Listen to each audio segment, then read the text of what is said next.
Hello friends, alternating current part 6 വീഡിയോയിലേക്ക് എല്ലാ കൂട്ടുകാർക്കും സ്വാഗതം. നമ്മൾ ഈ വീഡിയോയിൽ പഠിക്കുവാൻ ഉദ്ദേശിക്കുന്നത് റെസൊണൻസിനെ പറ്റിയാണ്. ആക്ച്വലി നിങ്ങൾക്ക് കേട്ട് പരിചയമുള്ള ഒരു വാക്കാണ് റെസൊണൻസ്. നിങ്ങൾ ചെറിയ ക്ലാസ് കേട്ട് കാണും, അതുപോലെ +1 നിങ്ങൾ കേട്ട് കാണും റെസൊണൻസിനെ പറ്റി. എന്നിരുന്നാലും റെസൊണൻസിൻ്റെ ബേസിക്സ് തൊട്ട് നമ്മൾ പറയാൻ പോവുകയാണ്. ആക്ച്വലി എന്താണ് റെസൊണൻസ്? ഇവിടെയാണെങ്കിൽ എൻ്റെ കയ്യിലൊരു ട്യൂണിംഗ് ഫോർക്കുണ്ട്. ട്യൂണിംഗ് ഫോർക്ക് അനങ്ങാതിരിക്കുകയാണ്. ഞാൻ ഈ ട്യൂണിംഗ് ഫോർക്കിലേക്ക് ഒരു ഫോഴ്സ് കൊടുക്കാൻ പോവുകയാണ്. ഞാൻ ഈ ട്യൂണിംഗ് ഫോർക്കിലെ പിടിച്ചൊന്ന് അടിച്ചു. അപ്പോൾ എന്ത് ചെയ്യും? ട്യൂണിംഗ് ഫോർക്ക് വൈബ്രേറ്റ് ചെയ്യും, അങ്ങോട്ടും ഇങ്ങോട്ടും ആടാൻ തുടങ്ങും. ശരിയാണോ? സോ ഞാൻ ഒരൊറ്റ തവണ മാത്രമേ ഫോഴ്സ് കൊടുത്തുള്ളൂ. ആ ഒറ്റ തവണ കൊടുക്കുന്ന ഫോഴ്സിൻ്റെ ഫലമായിട്ട് ട്യൂണിംഗ് ഫോർക്ക് എന്ത് ചെയ്യും? കിടന്ന് ആടാൻ തുടങ്ങും. ഈ ആട്ടിയത് ഞാനാണോ? അല്ല. ഓരോ തവണ അങ്ങോട്ടും ഇങ്ങോട്ടും ആടിയത് ട്യൂണിംഗ് ഫോർക്ക് നാച്ചുറലായി കിടന്ന് ആടിയതാണ്.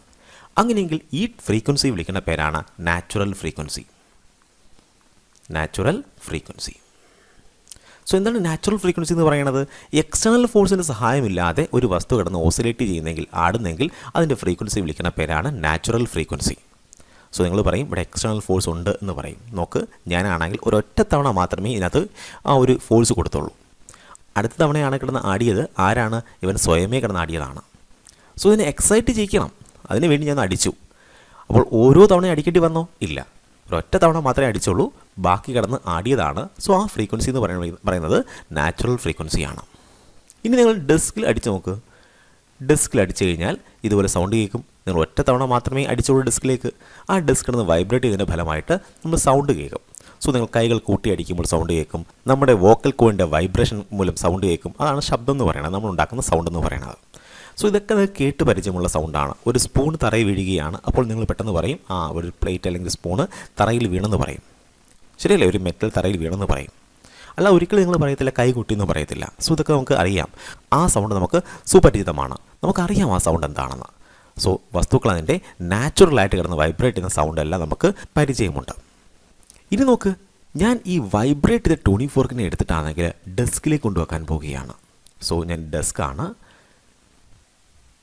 ഈ വൈബ്രേറ്റ് ചെയ്ത ട്യൂണിംഗ് ഫോർക്കിനെ എടുത്തിട്ട് ഞാൻ ഡെസ്കിൻ്റെ മുകളിലേക്ക് കൊണ്ടുവച്ചു. അപ്പോൾ എന്ത് സംഭവിക്കും?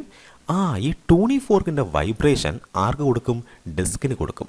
സോ ഡെസ്ക് കിടന്ന് വൈബ്രേറ്റ് ചെയ്യും, ട്രിർ എന്ന് കിടന്ന് വൈബ്രേറ്റ് ചെയ്യും. ഒരിക്കലും ഡെസ്കിൻ്റെ വൈബ്രേഷൻ അല്ലത്. അത് ആരെ വൈബ്രേഷനാണ്? ട്യൂണിംഗ് ഫോർക്കിൻ്റെ വൈബ്രേഷൻ ഡെസ്കിന് കൊടുത്തതാണ്. സോ ഡെസ്ക് ആണെങ്കിൽ ഫോഴ്സ് ചെയ്യപ്പെട്ടു. ആരുടെ ഫ്രീക്വൻസിയിൽ വൈബ്രേറ്റ് ചെയ്യാൻ? ട്യൂണിംഗ് ഫോർക്കിൻ്റെ ഫ്രീക്വൻസിയിൽ കിടന്ന് വൈബ്രേറ്റ് ചെയ്യാൻ ഡെസ്ക് ഫോഴ്സ് ചെയ്യപ്പെട്ടു. ഡെസ്കിന് ആ ഒരു സൗണ്ട് എന്ന് പറയാം. ഡെസ്കിൽ നമ്മൾ അടിച്ചു കഴിഞ്ഞിട്ടുണ്ടാകുന്ന സൗണ്ട് ടക്ക് എന്നൊരു സൗണ്ടായിരിക്കും. പക്ഷേ ആ സൗണ്ടല്ല ഇപ്പോൾ പ്രൊഡ്യൂസ് ആയത്, അല്ലേ? ഇപ്പോൾ ട്രിർ എന്നൊരു സൗണ്ടാണ് പ്രൊഡ്യൂസ് ആയത്. അതിന് കാരണം എന്താണ്? അതിന് കാരണം ഇത്രയേ ഉള്ളൂ. നമ്മളൊരു ട്യൂണിംഗ് ഫോർക്ക് ആണെങ്കിൽ അതിൻ്റെ ഫ്രീക്വൻസി ആർക്ക് കൊടുത്തു? ഡെസ്കിന് കൊടുത്തു. സോ ഡെസ്ക് ഫോഴ്സ് ചെയ്യപ്പെട്ടു വൈബ്രേറ്റ് ചെയ്യാനായിട്ട്. ആരുടെ ഫ്രീക്വൻസിയിൽ? ട്യൂണിംഗ് ഫോർക്കിൻ്റെ ഫ്രീക്വൻസിയിൽ. അങ്ങനെയെങ്കിൽ ഇത്തരം ഫ്രീക്വൻസി വിളിക്കുന്ന പേരാണ്, ഇപ്പോൾ ആ ട്രിർ എന്ന് കിട്ടില്ലേ, ആ ഫ്രീക്വൻസി വിളിക്കുന്ന പേരാണ് forced vibration frequency. Forced vibration frequency. So ഇവിടെ രണ്ട് ഫ്രീക്വൻസി ഉണ്ടായിരുന്നല്ലേ? ഏതൊക്കെയാണ്? നാച്ചുറൽ ഫ്രീക്വൻസി ഉണ്ട്, ഫോഴ്സ്ഡ് വൈബ്രേഷൻ ഫ്രീക്വൻസി ഉണ്ട്. സോ എന്താണ് നാച്ചുറൽ ഫ്രീക്വൻസി എന്ന് പറയുന്നത്? ഒരു വസ്തുവാണെങ്കിൽ നമ്മൾ അടിച്ചു കഴിഞ്ഞാൽ അതെന്ത് ചെയ്യും? സ്വയമേ കിടന്ന് ആടിക്കൊണ്ടിരിക്കും. അതിനെ വിളിക്കുന്നവരാണ് നാച്ചുറൽ ഫ്രീക്വൻസി. ഇനി ഈ ആട്ടം മറ്റൊരുത്തിന് കൈമാറിക്കഴിഞ്ഞാൽ അവൻ എന്ത് ചെയ്യും? സെയിം ഫ്രീക്വൻസിയിൽ കിടന്ന് വൈബ്രേറ്റ് ചെയ്യാൻ നോക്കും. അതിനെ വിളിക്കുന്ന പേരാണ് ഫോഴ്സ്ഡ് വൈബ്രേഷൻ ഫ്രീക്വൻസി. സോ ഒരു പീരിയോഡിക് ഫോഴ്സാണ് ആരെ വൈബ്രേറ്റ് ചെയ്തത്? നമ്മളുടെ ഈ ഡെസ്കിനെ വൈബ്രേറ്റ് ചെയ്യിച്ചത്. ശരിയല്ലേ? ട്യൂണിംഗ് ഫോർക്ക് എന്ത് ചെയ്യും? അങ്ങോട്ടും ഇങ്ങോട്ടും കിടന്ന് അടിക്കാൻ തുടങ്ങും. അതിൻ്റെ ഫലമായിട്ട് ഡെസ്ക് ആണെങ്കിൽ കിടന്ന് വൈബ്രേറ്റ് ചെയ്യും. ഒരു തവണയാണോ അടിച്ചത് ഇതുപോലെ? നമ്മൾ നേരത്തെ കൈകൊണ്ട് ഒറ്റ തവണ അടിച്ചായിരുന്നു, ഇപ്പോൾ ഡെസ്കിന് സൗണ്ട് ഉണ്ടായി. അതുപോലെയാണോ ഇവിടെ? അല്ല. ഇവിടെ ഡെസ്കിന് അതിൻ്റെ തനതായ ഫ്രീക്വൻസി കിടന്ന് വൈബ്രേറ്റ് ചെയ്യാൻ പറ്റത്തില്ല. ട്യൂണിംഗ് ഫോർക്ക് എന്ത് ചെയ്യും? വൈബ്രേറ്റ് ചെയ്യിക്കും. അപ്പോൾ അതിനെ വിളിക്കുന്ന പേരാണ് ഫോഴ്സ്ഡ് വൈബ്രേഷൻ ഫ്രീക്വൻസി. ഇനി കരുതുക, ഈ രണ്ട് ഫ്രീക്വൻസി സെയിം ആയിട്ട് കരുതുക. ഫോർ എക്സാമ്പിൾ, ഡെസ്കിൻ്റെ നാച്ചുറൽ ഫ്രീക്വൻസി ഡെസ്കിൽ അടിച്ചു കഴിഞ്ഞാൽ പ്രൊഡ്യൂസ് ആവുന്ന ഫ്രീക്വൻസിയാണ് 30 ഹെർട്സ് എന്ന് വിചാരിച്ചോ. സോ 30 ഹെർട്സ് എന്താണ്? നമ്മൾ ഡെസ്കിൽ കൈകൊണ്ട് അടിച്ചു കഴിഞ്ഞാൽ ഡെസ്കിൽ നിന്ന് വൈബ്രേറ്റ് ചെയ്യുന്ന ഫ്രീക്വൻസിയാണ് 30 ഹെർട്സ്. ഇനി ഞാൻ വേറെ ട്യൂണിംഗ് ഫോർക്ക് എടുക്കാൻ പോവുകയാണ്. ട്യൂണിംഗ് ഫോർക്കിൻ്റെ ഫ്രീക്വൻസിയും 30 ഹെർട്സ് ആണ്. സോ ട്യൂണിംഗ് ഫോർക്കിൻ്റെ നാച്ചുറൽ ഫ്രീക്വൻസി എത്രയാണ്? 30 ഹെർട്സ് ആണ്. ഡെസ്കിൻ്റെ നാച്ചുറൽ ഫ്രീക്വൻസി എത്രയാണ്? അതും 30 ഹെർട്സ് ആണ്. ഞാൻ ട്യൂണിംഗ് ഫോർക്കിനെ വൈബ്രേറ്റ് ചെയ്യിച്ചു, നേരെ ഡെസ്കിൽ കൊണ്ടുവച്ചു. അപ്പോൾ ട്യൂണിംഗ് ഫോർക്ക് എന്ത് ചെയ്യും? അവൻ്റെ 30 ഹെർട്സിൽ ആരെ വൈബ്രേറ്റ് ചെയ്യാൻ നോക്കും? ഡെസ്കിനെ വൈബ്രേറ്റ് ചെയ്യാൻ നോക്കും. അപ്പോൾ ഡെസ്ക് പറയും എൻ്റെ നാച്ചുറൽ ഫ്രീക്വൻസി എത്ര തന്നെയാണ്? 30 ഹെർട്സ് ആണ്. സോ ഫോഴ്സ്ഡ് വൈബ്രേഷൻ്റെ ഫ്രീക്വൻസിയും നാച്ചുറൽ ഫ്രീക്വൻസിയും ഇവിടെ സെയിം ആയി. അങ്ങനെയെങ്കിൽ ഒരു വലിയ ആംപ്ലിറ്റ്യൂഡ് ഇവിടെ ക്രിയേറ്റ് ആവും. ഡിസ്ക് കിടന്ന് വലിയ ആംപ്ലിറ്റ്യൂഡിൽ വൈബ്രേറ്റ് ചെയ്യാൻ തുടങ്ങും. ചിലപ്പോൾ ഇത്രയും വലിയ വൈബ്രേഷൻ ഡിസ്കിന് താങ്ങാൻ കഴിയത്തില്ല. ഒരു പക്ഷേ ഡിസ്ക് പൊട്ടിപ്പോകാനും സാധ്യതയുണ്ട്. സോ ഒരു വലിയ ആംപ്ലിറ്റ്യൂഡ് എന്തായാലും ഇവിടെ ക്രിയേറ്റ് ആകും. ഈ രണ്ട് വേവുകൾ കൂടിച്ചേരും. ഏതൊക്കെ വേവാണ്? നാച്ചുറൽ ഫ്രീക്വൻസിയുടെ വേവും ഫോഴ്സ് വൈബ്രേഷൻ ഫ്രീക്വൻസിയുടെ വേവും കൂടിച്ചേർന്ന് ഒരു വലിയ വേവ് ക്രിയേറ്റ് ചെയ്യും. അതിൻ്റെ ഫലമായിട്ട് ഈ ഡിസ്ക് പൊട്ടിപ്പോകാൻ വരെ സാധ്യതയുണ്ട്. ഈ ഒരു ഫിനോമിനെ വിളിക്കുന്ന പേരാണ് റെസൊണൻസ്. സോ റെസൊണൻസ് എന്ന് പറഞ്ഞാൽ നമുക്ക് മനസ്സിലായി, രണ്ട് വേവുകൾ തുല്യമാവുന്നതിനെ വിളിക്കുന്ന പേരാണ് റെസൊണൻസ്. കാര്യം മനസ്സിലായോ? രണ്ട് വേവിൻ്റെ ഫ്രീക്വൻസി തുല്യമാവുന്നതിൻ്റെ ഫലമായിട്ട് അത് കൂടിച്ചേർന്ന് ഒന്നായി മാറും. അതാണ് റെസൊണൻസ് എന്ന് വിളിക്കുന്നത്. സോ നമുക്ക് മനസ്സിലായി കാണും റെസൊണൻസിൻ്റെ ഒരു ബേസിക് ഐഡിയ എന്താണ്? രണ്ട് ഒരേ കണക്കുള്ള ഫ്രീക്വൻസികൾ കൂടിച്ചേർന്ന് ഒന്നാവുന്ന പ്രോസസ്സിനെ വിളിക്കുന്ന പേരാണ് റെസൊണൻസ്. ഓക്കെ ആണോ? ഇനി നമുക്ക് ഇവിടെ എന്താണ് പഠിക്കാനുള്ളത്? ഇവിടെ പഠിക്കാനുള്ളത് റെസൊണൻസിനെ പറ്റി തന്നെയാണ്. പക്ഷേ എന്ത് റെസൊണൻസാണ്? LCR സർക്യൂട്ടിൻ്റെ റെസൊണൻസിനെ പറ്റിയാണ്. നോക്ക്, ഇവിടെയാണെങ്കിൽ ഇൻഡക്ടർ ഉണ്ട്, അതുപോലെ കപ്പാസിറ്റർ ഉണ്ട്, അതുപോലെ റെസിസ്റ്ററുമുണ്ട്. ഇതാണെങ്കിൽ ഞാനൊരു AC സോഴ്സുമായി ഘടിപ്പിക്കാൻ പോവുകയാണ്. സോ ഇതൊരു സീരീസ് LCR സർക്യൂട്ടാണ് അല്ലേ? ഇതൊരു സീരീസ് LCR സർക്യൂട്ടാണ്. ഇത് ഇൻഡക്ടറാണ്, ഇത് കപ്പാസിറ്ററാണ്, ഇത് റെസിസ്റ്ററാണ്. നിങ്ങൾക്ക് വേണമെങ്കിൽ ഈ റെസിസ്റ്ററിനെ ആദ്യം വരയ്ക്കാം, കപ്പാസിറ്ററിനെ രണ്ടാമത് വരയ്ക്കാം, അല്ലെങ്കിൽ മൂന്നാമത് വരയ്ക്കാം. അങ്ങനെയൊക്കെ ചെയ്യാൻ പറ്റും. ഒരു മാറ്റവും ഉണ്ടാവുകയില്ല. സോ ഞാനാണെങ്കിൽ ഈ LCR എന്ന് എഴുതിയ കണക്ക് തന്നെ നിങ്ങൾക്ക് വരയ്ക്കണമെന്ന് യാതൊരു നിർബന്ധവുമില്ല. നിങ്ങൾക്ക് എങ്ങനെ വേണമെങ്കിലും വരയ്ക്കാൻ കഴിയും. ഓക്കെ ആണോ? പക്ഷേ Lഉം Cയും Rഉം എന്തിലായിരിക്കണം? സീരീസിലായിരിക്കണം എന്ന് മാത്രമേ ഉള്ളൂ. ഓക്കെ, എനിക്ക് മനസ്സിലായി. ഇവിടെ ഒരു LCR സർക്യൂട്ട് ഉണ്ട്. അതെന്തിലാണ്? സീരീസിലാണ്. സോ കറണ്ട് എല്ലാവർക്കും സെയിം ആണ്. I എന്ന കറണ്ട് എല്ലാവർക്കും സെയിം ആയി ഒഴുകി പോയിക്കൊണ്ടിരിക്കുകയാണ്. ഇവനാണെങ്കിൽ വോൾട്ടേജ് ഡ്രോപ്പ് ചെയ്യും. ഇവൻ്റെ വോൾട്ടേജ് ഡ്രോപ്പാണ് VL, ഇവൻ്റെ വോൾട്ടേജ് ഡ്രോപ്പാണ് VC, ഇവൻ്റെ വോൾട്ടേജ് ഡ്രോപ്പാണ് VR. ഇതൊക്കെ നമുക്ക് അറിയാവുന്ന കാര്യമാണ് അല്ലേ? വോൾട്ടേജ് ഡ്രോപ്പ് ഓരോ എലമെൻറ്റിനും ഇതാണെന്ന് നമുക്കറിയാം. ഇനി കൊടുത്ത വോൾട്ടേജ് ആണ് V which is equal to V0 sin ωt. അപ്പോൾ നോക്ക്, ഇവിടെയാണെങ്കിൽ ഈ ഒമേഗ എന്ന് പറഞ്ഞാൽ എന്താണ്? ഇത് ആംഗുലാർ വെലോസിറ്റിയാണ്. Omega which is equal to 2πf ആണ്. എഫ് എന്താണ്? നമ്മൾ കൊടുക്കുന്ന AC-യുടെ ഫ്രീക്വൻസിയാണ്. പക്ഷെ നമ്മൾ കൊടുക്കുന്ന ഈ AC-യുടെ ഫ്രീക്വൻസി ഉണ്ടല്ലോ, നമ്മൾ കൊടുക്കുന്ന AC കറണ്ടിൻ്റെ ഫ്രീക്വൻസി, ഈ ഫ്രീക്വൻസിക്ക് ചേഞ്ച് ചെയ്യാൻ കഴിയും. ഈ XL-ൻ്റെയും നോക്ക്, ഇവിടുത്തെ റെസിസ്റ്റൻസ് ആണ് XL എന്ന് പറയുന്നത്, ഇവിടുത്തെ റെസിസ്റ്റൻസ് ആണ് XC എന്ന് പറയുന്നത്. ഇതിൻ്റെ വാല്യൂ മാറുന്നതനുസരിച്ച് ആർക്ക് ചേഞ്ച് ചെയ്യാൻ കഴിയും? ഈ സർക്യൂട്ടിലൂടെ കടന്നു പോകുന്ന കറണ്ടിൻ്റെ ഫ്രീക്വൻസിക്ക് മാറ്റമുണ്ടാകും. അപ്പോൾ നിങ്ങൾ ചോദിക്കും, എങ്ങനെ മാറും? ഇതിൻ്റെ റെസിസ്റ്റൻസ് മാറുന്നതനുസരിച്ച് ഈ കടന്നു പോകുന്ന കറണ്ടിൻ്റെ ഫ്രീക്വൻസി എങ്ങനെ ചേഞ്ച് ചെയ്യുന്നേ? ഞാൻ പറയും, ആ കണ്ടീഷനെ വിളിക്കേണ്ട പേരാണ് റെസൊണൻസ്. നമുക്ക് നോക്കാം ആ കണ്ടീഷൻ എങ്ങനെ അറ്റൻഡ് ചെയ്യുന്നത്. ഞാൻ പറയുകയാണ്, ഇഫ് ഒരു കണ്ടീഷൻ പറയാൻ പോവുകയാണ്. XL-ൻ്റെ വാല്യൂ XC-ക്ക് ഈക്വൽ ആണെന്ന് വിചാരിച്ചോ. സോ ആരുടെ വാല്യൂ ആർക്ക് ഈക്വൽ ആണ്? XL-ൻ്റെ വാല്യൂ XC-ക്ക് ഈക്വൽ ആണ്. അങ്ങനെ XL-ൻ്റെ വാല്യൂ XC-ക്ക് ഈക്വൽ ആണെങ്കിൽ നമുക്കറിയാം XL-ൻ്റെ ഇക്വേഷൻ L ഒമേഗയാണ്. XC-യുടെ വാല്യൂ എന്താണ്? അത് 1/C ഒമേഗയാണ്. സോ ഞാൻ ഈ ഒമേഗ എല്ലാം ഒരുമിച്ച് കൊണ്ടുവന്നു കഴിഞ്ഞാൽ ഈ ഒമേഗ ഇവിടെ കൊണ്ടുവരാം. സോ ഒമേഗ സ്ക്വയർ എന്നാവും. ഈ L-നെ താഴെ കൊണ്ടുവരാം, which is equal to 1/LC എന്നാവും. സോ ഒമേഗ എന്താണെന്ന് ചോദിച്ചാൽ ഞാൻ പറയും omega which is equal to 1/√LC ആണ്. മനസ്സിലായോ? ഒമേഗ എത്രയാണ്? 1/√LC ആണ്. ഇവിടെ ഫുൾ റൂട്ട് എടുക്കേണ്ട ആവശ്യമില്ല. 1ൻ്റെ റൂട്ട് എത്രയാണ്? 1 തന്നെയാണ്. So omega which is equal to 1/√LC ആണ്. ഓക്കെ, ഇനി ഒമേഗ എന്താണ്? ഒമേഗയുടെ ഇക്വേഷൻ എനിക്കറിയാം. എത്രയാണത്? 2πf ആണ്. സോ ഒമേഗയ്ക്ക് പകരം പറയാം 2πf which is equal to 1/√LC. So ഫ്രീക്വൻസിയുടെ ഇക്വേഷൻ ഇങ്ങനെ കിട്ടി. Frequency which is equal to ഈ 2π താഴെ വരുമ്പോൾ 1/2π√LC എന്ന് വരും. നോക്ക്, ഫ്രീക്വൻസിയെ നിയന്ത്രിക്കുന്ന ആരാണ്? L-ഉം C-യുമാണ്. സോ L-ൻ്റെയും C-ൻ്റെയും വാല്യൂ മാറുന്നതനുസരിച്ച് ആർക്ക് മാറ്റമുണ്ടാകും? ഫ്രീക്വൻസിക്ക് മാറ്റമുണ്ടാകും. ഈ കാര്യം മനസ്സിലായോ? L-ൻ്റെയും C-ൻ്റെയും വാല്യൂ മാറുന്നതനുസരിച്ച് ആർക്ക് മാറ്റമുണ്ടാകും? ഫ്രീക്വൻസിക്ക് മാറ്റമുണ്ടാകും. അല്ലെങ്കിൽ XL-ൻ്റെയും XC-ൻ്റെയും വാല്യൂ മാറുന്നതനുസരിച്ച് ഫ്രീക്വൻസിക്ക് മാറ്റമുണ്ടാകും. അങ്ങനെയും പറഞ്ഞുകൂടെ? സോ XL എന്ന് പറഞ്ഞാൽ L ഒമേഗയാണ്, ഒമേഗ എന്ന് പറഞ്ഞാൽ എല്ലാവർക്കും കോൺസ്റ്റൻ്റ് ആണ്. സോ L-ഉം C-യും മാറുന്നതനുസരിച്ച് ആർക്ക് മാറ്റമുണ്ടാകും? ഫ്രീക്വൻസിക്ക് മാറ്റമുണ്ടാകും. സോ ഈ കടന്നുപോയ കറണ്ടിൻ്റെ ഫ്രീക്വൻസി ചേഞ്ച് ചെയ്യും. അപ്പോൾ നിങ്ങൾ പറയും, ചേഞ്ച് ചെയ്തോട്ടെ, അതിന് പ്രശ്നം എന്താണ്? ചേഞ്ച് ചെയ്താലുള്ള ഗുണങ്ങൾ ധാരാളമുണ്ട്. പ്രശ്നമല്ല, ധാരാളം ഗുണങ്ങളുണ്ട്. നമുക്ക് നോക്കാം എന്താണ് ഇങ്ങനെ ചേഞ്ച് ചെയ്താൽ, ഫ്രീക്വൻസി ചേഞ്ച് ചെയ്താൽ എന്ത് ഗുണമാണ് നമുക്ക് കിട്ടുന്നതെന്ന്. സോ ഇവിടെയാണെങ്കിൽ എൻ്റെ കയ്യിലൊരു LCR സർക്യൂട്ടുണ്ട്. LCR ഞാൻ AC-യുമായി ബന്ധിപ്പിച്ചു. ഇവിടെ XL-ൻ്റെ വാല്യൂ ആർക്ക് ഈക്വലാണ്, XC-ക്ക് ഈക്വലാണെന്ന് കരുതിക്കോ. അപ്പോൾ എനിക്കൊരു ഫ്രീക്വൻസി കിട്ടി. ഈ ഫ്രീക്വൻസി എനിക്ക് നിയന്ത്രിക്കാൻ കഴിയും. എഫിൻ്റെ വാല്യൂ എത്രയാണ്? 1/2π√LC ആണ് ഫ്രീക്വൻസിയുടെ വാല്യൂ. ഇതിലൂടെ കടന്നു പോകുന്ന കറണ്ടിൻ്റെ ഫ്രീക്വൻസിയുടെ വാല്യൂ. ഇനിയാണെങ്കിൽ ഈ ഫ്രീക്വൻസി ഞാൻ കാൽക്കുലേറ്റ് ചെയ്തപ്പോൾ എനിക്ക് ആൻസർ കിട്ടി. എല്ലിൻ്റെ വാല്യൂ എന്ന് പറയുന്നത് വളരെ ചെറിയ വാല്യൂ ആണ്. ഒരു എക്സ് മൈക്രോ ഹെൻറി ആണ്. നോക്ക്, ഇൻഡക്റ്റൻസിന് യൂണിറ്റാണ് ഹെൻറി. എന്താണ്? ഹെൻറി. നമ്മൾ സാധാരണ മൈക്രോ ഹെൻറിയിലൊക്കെയാണ് ഇൻഡക്റ്റൻസിൻ്റെ യൂണിറ്റ് പറയുന്നത്. എച്ച് എന്നാണ് അതിനെ സൂചിപ്പിക്കുന്നത്. സോ ഇൻഡക്റ്റൻസിൻ്റെ യൂണിറ്റ് എന്താണ്? ഹെൻറി. ഹെൻറിയാണ് ഇൻഡക്റ്റൻസിൻ്റെ യൂണിറ്റാണ്. ഹെൻറി എച്ച് എന്ന അക്ഷരം കൊണ്ട് സൂചിപ്പിക്കും. നമ്മൾ സാധാരണ പ്രാക്ടിക്കലി യൂസ് ചെയ്യുന്നത് മില്ലി ഹെൻറി, മൈക്രോ ഹെൻറി ഒക്കെയാണ് നമ്മൾ പ്രാക്ടിക്കലി യൂസ് ചെയ്യുന്ന ടേംസ്, യൂണിറ്റ്സ്. ഓക്കെ ആണല്ലോ. അതുപോലെ കപ്പാസിറ്റൻസിന് യൂണിറ്റ് എന്താണ്? ഫാരഡാണ്. ഫാരഡ് എഫ് എന്ന അക്ഷരം കൊണ്ട് സൂചിപ്പിക്കും. നമ്മൾ സാധാരണ യൂസ് ചെയ്യുന്നത് മൈക്രോ ഫാരഡ്, നാനോ ഫാരഡിലൊക്കെയാണ് ആരുടെ വാല്യൂ പറയണത്? കപ്പാസിറ്റൻസിൻ്റെ വാല്യൂ പറയണത്. സോ ഇതൊക്കെ വളരെ ചെറിയ വാല്യൂസാണ് അല്ലേ? എല്ലും സി എന്നൊക്കെ പറയുന്നത് വളരെ വളരെ ചെറുതാണ്. സോ 1/LC എന്തായിട്ട് മാറും? അത് വലിയ വാല്യൂ ആയിട്ട് മാറും. സോ ഫ്രീക്വൻസിയുടെ വാല്യൂ ഞാൻ കാൽക്കുലേറ്റ് ചെയ്യുമ്പോൾ എനിക്ക് മെഗാ ഹെർട്സിലൊക്കെ ആയിരിക്കും വാല്യൂസ് കിട്ടുന്നത്.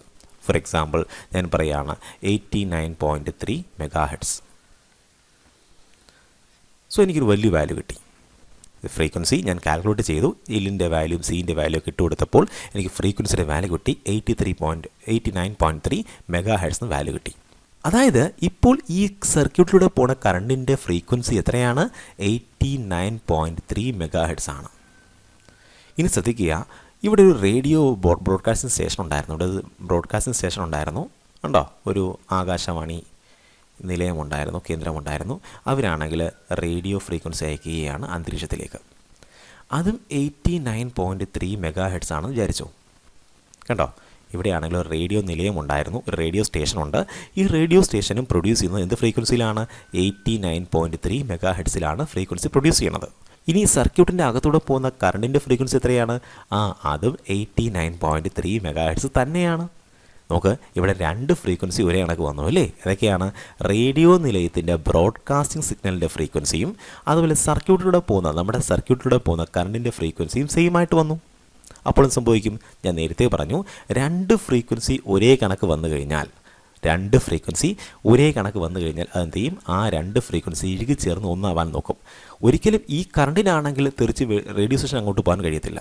കാര്യം കറണ്ടിന് പോകാനായിട്ട് ഒരു കണ്ടക്ടറിൻ്റെ ആവശ്യമുണ്ട്. പക്ഷേ ഇത് റേഡിയോ സിഗ്നലാണ്. ഇതിന് എവിടെ വേണമെങ്കിലും സഞ്ചരിക്കാൻ കഴിയും. സോ ഇവിടെ ഒരു ചെറിയൊരു ഏരിയയിലുണ്ട്.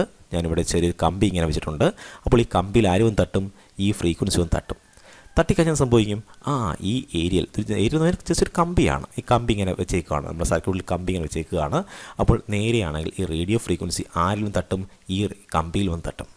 അതിൻ്റെ ഫലമായിട്ട് ഇതിനകത്തൊരു ഫ്രീക്വൻസി ഉണ്ട്, ഇവിടെ ഒരു ഫ്രീക്വൻസി ഉണ്ട്. ഈ രണ്ടും സെയിം ആണ്. സോ സർക്യൂട്ടിലൂടെ ഒഴുകുന്ന കറണ്ടിൻ്റെ ഫ്രീക്വൻസിയും അതുപോലെ ബ്രോഡ്കാസ്റ്റിംഗ് സിഗ്നലിൻ്റെ ഫ്രീക്വൻസിയും സെയിം ആയതുകൊണ്ട് ബ്രോഡ്കാസ്റ്റിംഗ് സിഗ്നലാണെങ്കിൽ എങ്ങോട്ട് കയറി വരും? സർക്യൂട്ടിലോട്ട് കയറി വരും.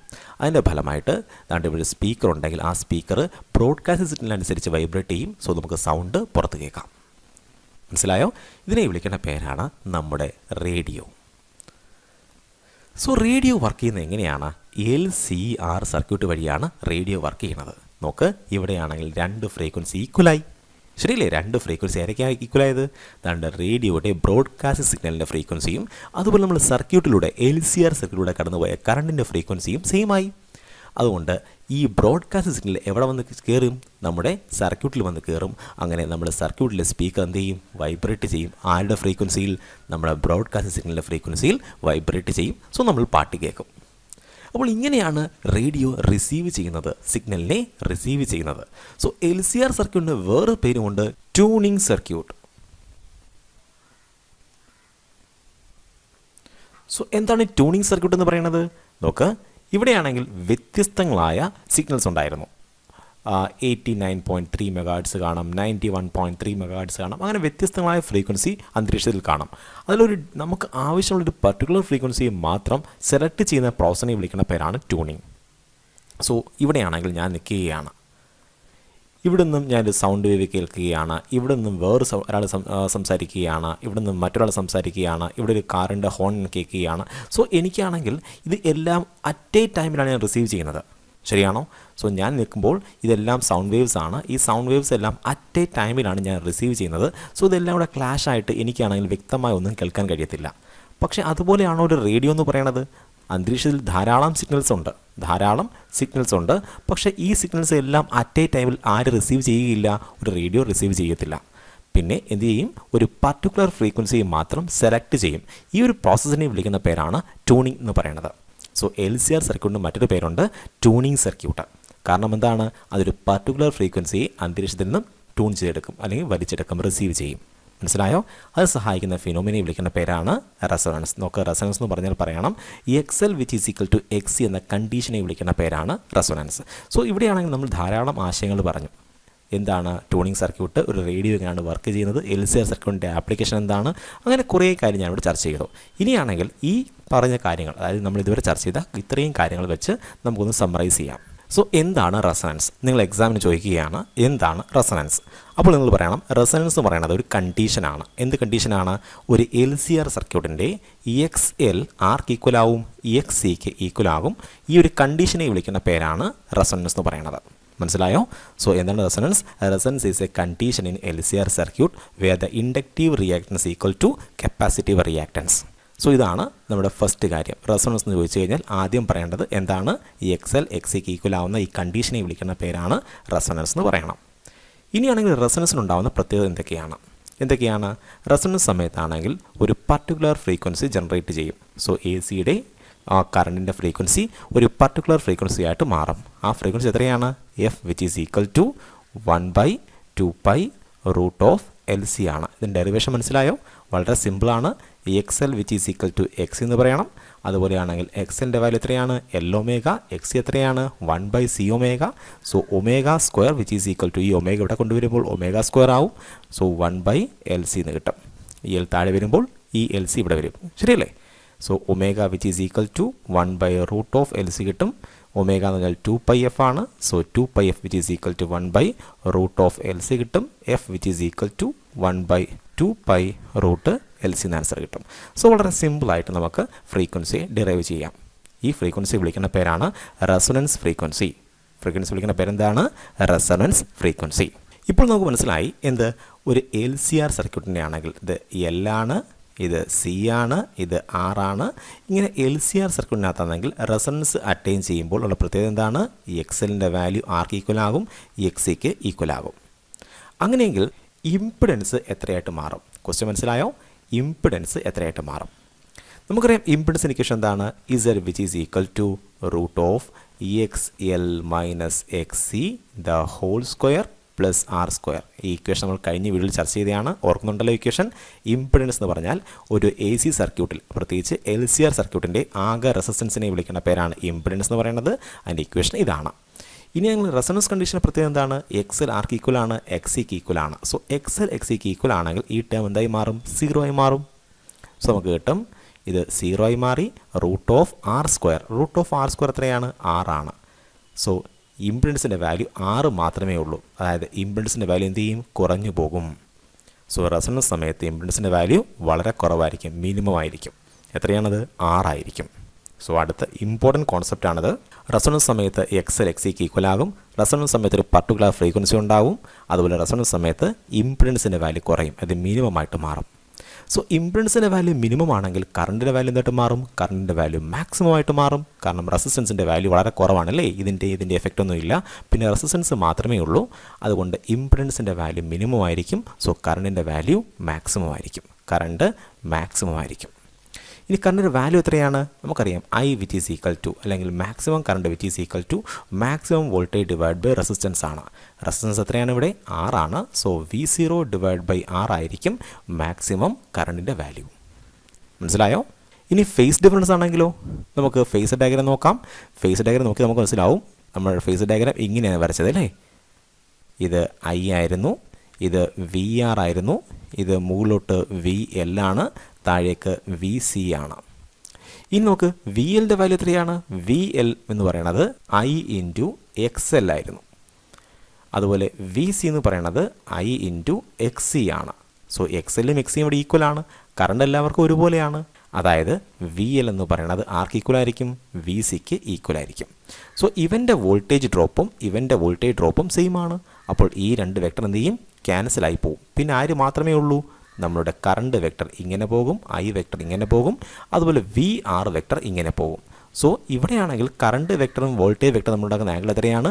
0 ഡിഗ്രി ആണ്.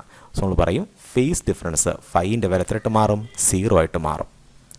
സോ ഒരു റെസൊണൻസ് അറ്റൈൻ ചെയ്യുമ്പോൾ LCR സർക്യൂട്ടിന് ധാരാളം പ്രത്യേകതകളുണ്ട് അല്ലേ? ഏതൊക്കെയാണ്? ഒന്ന്, ഓരോന്നും അക്കം ഇട്ട് പഠിച്ചോണം, എണ്ണം ഇട്ട് പഠിച്ചോണം. എന്താണ്? XL എന്ന് പറയുന്നത് ആർക്ക് ഈക്വൽ ആണ്? XC ഈക്വൽ ആയിരിക്കും. അപ്പോൾ ഒരു പർട്ടിക്കുലർ ഫ്രീക്വൻസി ഉണ്ടാകും, അതാണ് റെസൊണൻസ് ഫ്രീക്വൻസി എന്ന് പറയുന്നത്. ഇംപെഡൻസിൻ്റെ വാല്യൂ R ആയിട്ട് മാറും, അതായത് ഇംപെഡൻസിൻ്റെ വാല്യൂ കുറയും. സോ കറണ്ടിൻ്റെ വാല്യൂ മാക്സിമം ആയിട്ട് മാറും. കറണ്ടിൻ്റെ വാല്യൂ എന്താണ്? I which is equal to, അല്ലെങ്കിൽ I0 which is equal to V0 divide by R എന്നായിട്ട് മാറും. അതുപോലെ ഇൻഡക്ടർ ഡ്രോപ്പ് ചെയ്യുന്ന വോൾട്ടേജും കപ്പാസിറ്റർ ഡ്രോപ്പ് ചെയ്യുന്ന വോൾട്ടേജും ഈക്വലായിട്ട് മാറും. അതിൻ്റെ ഫലമായിട്ട് ആ രണ്ട് വെക്ടേഴ്സ് ക്യാൻസലായി പോകും.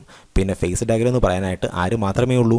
വി ആറും ഐയും മാത്രമേ ഉള്ളൂ. വോൾട്ടേജ് വെക്ടറും കറണ്ട് വെക്ടറും ഒരേ ഡയറക്ഷനിലായതുകൊണ്ട് നമുക്ക് പറയാം ഇവയ്ക്കിടയിൽ ഉണ്ടാകുന്ന ആംഗിൾ എന്താണ്? 0 ആണ്. സോ ഫേസ് ഡിഫറൻസ് എത്രയായിരിക്കും? 0 ആണ്. ഇനി എക്സാമിനേഷന് ചോദിക്കുവാൻ സാധ്യതയുള്ള ഒരു ഗ്രാഫാണ് ഫ്രീക്വൻസി ഇംപിഡൻസ് ഗ്രാഫ്. നമുക്ക് നോക്കാം ഈ ഗ്രാഫ് എങ്ങനെയാണ് വരയ്ക്കുന്നതെന്ന്. സോ ഇത് വൈ ആക്സിസ് ആണ്, ഇത് എക്സ് ആക്സിസ് ആണ്. എക്സ് ആക്സിൽ നമുക്ക് ഫ്രീക്വൻസി മാർക്ക് ചെയ്യാം, വൈ ആക്സിൽ നമുക്ക് ഇംപെഡൻസ് മാർക്ക് ചെയ്യാം. നമുക്കറിയാം ഒരു പർട്ടിക്കുലർ ഫ്രീക്വൻസി ഉണ്ട്, ആ ഫ്രീക്വൻസി വിളിക്കുന്ന പേരാണ് റെസൊണൻസ് ഫ്രീക്വൻസി. ആ ഫ്രീക്വൻസിയിൽ ഇംപെഡൻസിൻ്റെ വാല്യൂ മിനിമം ആയിരിക്കും. അതിന് മുന്നേയും ശേഷവും ഒക്കെ ഇംപെഡൻസിൻ്റെ വാല്യൂ വ്യത്യസ്തമായിരിക്കും. പക്ഷേ ആ ഒരു പർട്ടിക്കുലർ ഫ്രീക്വൻസിയിൽ ഇംപെഡൻസ് എത്രയായിരിക്കും? മിനിമം ആയിരിക്കും. അതിൻ്റെ വാല്യൂ എത്രയായിരിക്കും? 6 ആയിട്ട് മാറും. മനസ്സിലായോ? സോ ഇങ്ങനെയാണ് ഗ്രാഫ് പോണത്. ഗ്രാഫിൻ്റെ ഷേപ്പ് മനസ്സിലായോ? സോ ഒരു പർട്ടിക്കുലർ ഫ്രീക്വൻസി ഉണ്ട്, റെസൊണൻസ് ഫ്രീക്വൻസി. അവിടെ ഇംപെഡൻസിൻ്റെ വാല്യൂ കുറവായിരിക്കും, അത് മിനിമം ആയിരിക്കും. ഇനി കറണ്ടിൻ്റെ കാര്യം പറഞ്ഞാലോ? നമ്മൾ കറണ്ട് ഫ്രീക്വൻസി ഗ്രാഫ് വരയ്ക്കാൻ പോവുകയാണ്. സോ ഫ്രീക്വൻസി കറണ്ട് ഗ്രാഫ് വരയ്ക്കാൻ പോവുകയാണ്. സോ ഞാനാണെങ്കിൽ എക്സ് ആക്സിസിൽ ഫ്രീക്വൻസി മാർക്ക് ചെയ്യുന്നു, അതുപോലെ വൈ ആക്സിൽ കറണ്ടിനെ മാർക്ക് ചെയ്യുന്നു. സോ ഒരു പർട്ടിക്കുലർ ഫ്രീക്വൻസി ഉണ്ട്, ആ ഫ്രീക്വൻസി വിളിക്കുന്ന പേരാണ് റെസൊണൻസ് ഫ്രീക്വൻസി. ആ ഫ്രീക്വൻസിയിൽ കറണ്ട് മാക്സിമം ആയിരിക്കും. അതിന് മുന്നേയും ശേഷവും ഒക്കെ കറണ്ടിൻ്റെ വാല്യൂ കുറവായിരിക്കും. സോ ഒരു പർട്ടിക്കുലർ ഫ്രീക്വൻസിയിൽ കറണ്ട് മാക്സിമം ആകും. ആ മാക്സിമം കറണ്ട് എത്രയാണ്? ആ മാക്സിമം കറണ്ട് വാല്യൂ ആണ് I0 which is equal to V0 divide by R ആയിരിക്കും. സോ ഇതായിരിക്കും ആ പർട്ടിക്കുലർ കറണ്ട്. ഇത്രയും മനസ്സിലായോ? ഈ ഫ്രീക്വൻസി എന്തായിരിക്കും? ഫ്രീക്വൻസിയുടെ വാല്യൂ ആണ് 1/2π√LC എന്ന ഫ്രീക്വൻസിയിലായിരിക്കും ഇതെല്ലാം സംഭവിക്കുന്നത്. സോ എനിക്ക് തോന്നുന്നു നിങ്ങൾക്കാണെങ്കിൽ LCR സർക്യൂട്ടിൻ്റെ റെസൊണൻസ് കണ്ടീഷനും അതിൻ്റെ പ്രത്യേകതയും പറ്റി മനസ്സിലായി കാണും. സോ റെസൊണൻസ് എന്താണെന്ന് ചോദിച്ചാൽ നിങ്ങൾ പറയും റെസൊണൻസ് എന്ന് പറയുന്നത് ഒരു സിറ്റുവേഷനാണ്. എന്ത് സിറ്റുവേഷനാണ്? ഒരു LCR സർക്യൂട്ടിൻ്റെ XLൻ്റെ വാല്യൂ XCക്ക് ഈക്വൽ ആവുന്ന സിറ്റുവേഷനെ വിളിക്കുന്ന പേരാണ് റെസൊണൻസ്. ഈ സമയത്ത് എന്തെല്ലാം ഉണ്ടാകുമെന്നാണ് നമ്മൾ ചർച്ച ചെയ്തത്. സോ ഇത്രയും കോൺസെപ്റ്റൊക്കെ മനസ്സിലായല്ലോ. ഈ വീഡിയോ ഞാനിവിടെ വൈൻഡപ്പ് ചെയ്യാൻ പോവുകയാണ്. നമ്മൾ അടുത്ത വീഡിയോയിൽ ഷാർപ്നെസ് ഓഫ് റെസൊണൻസിനെ പറ്റി ചർച്ച ചെയ്യും. So have a nice study. By.